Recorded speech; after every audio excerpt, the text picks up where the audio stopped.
Was the 1936 Soviet Constitution democratic during the Great Terror? Imagine a document that promises freedom, equality, and rights for all citizens, yet behind the scenes, those promises are ignored. That's what the 1936 Soviet Constitution appeared to be. It was called the Stalin Constitution and was meant to show the world how democratic the Soviet Union had become. It talked about universal suffrage, freedom of speech, and equality before the law. But in reality, during the Great Terror, these words didn't match what was happening on the ground. During this period, from 1936 to 1930, the Soviet Union was under the control of Joseph Stalin and the Communist Party. They held all the power, and the Constitution's democratic language was more like a cover-up. The government controlled all political activities, and elections were mostly a formality. Candidates for office were picked by the party, leaving no real choice for voters. Opposition was crushed, and dissent was not tolerated. The Great Terror was a brutal campaign of political repression.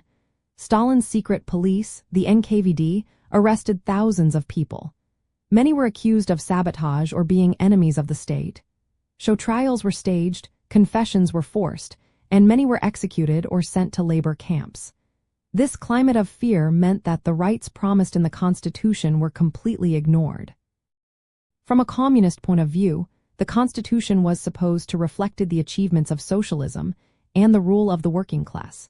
It claimed to protect the rights of workers and peasants, who were considered the new ruling classes.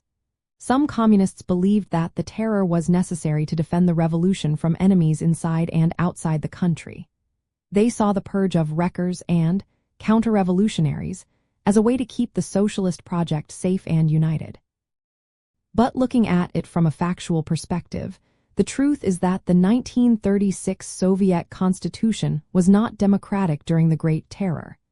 It was a legal document that gave the illusion of rights and freedoms, but the reality was a highly centralized and authoritarian system.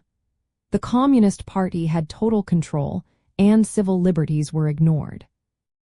The Constitution helped legitimize the party's absolute power and justified the suppression of anyone who opposed them. So, even though it sounded democratic on paper, the actual practice during the Great Terror was far from it.